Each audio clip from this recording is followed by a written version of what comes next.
So we said that the government expenditure can be greater than taxation. In that case, it is called a budget deficit. And when they have a budget deficit, they need to borrow the money to facilitate the spending. Okay. So the government can borrow from us, or they can borrow from the SARB. Now, remember what we said. We said that here's our economy, and there were the SARB and the government. So we said that both of those institutions were separate entities outside of our economy, okay? And we said that when governments spent money into our economy, money supply increased. When they taxed, money supply decreased, okay?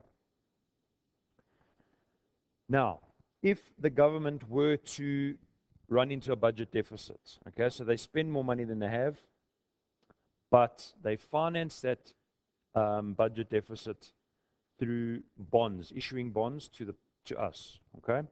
What we're going to do, here's a certain group of individuals who are going to buy the bonds from the government. They're going to give the government a bunch of money, all right? The government's going to give them the bond, the piece of paper, and then the government's going to use that money and spend it back into our economy, okay? So overall, the money supply in this case does not change. The money supply remains the same, okay?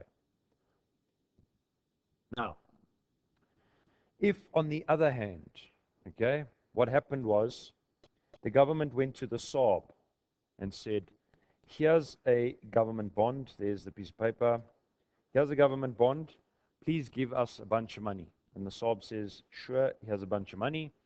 And then the government spends this into our economy. What's going to happen is the money supply is going to increase in this case, okay, because they got the money outside the economy and now they are spending it into our economy. Money supply is going to increase.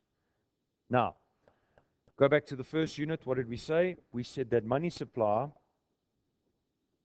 had a positive relationship with prices, okay? Money supply increase drives a price increase, drives inflation. So that is why this is seen as inflationary financing. When the government finances its expenditure by selling bonds to the SARB and spending money into the economy, it drives up inflation. Exactly what happened in Zim. Okay, they forced the central bank to buy government bonds.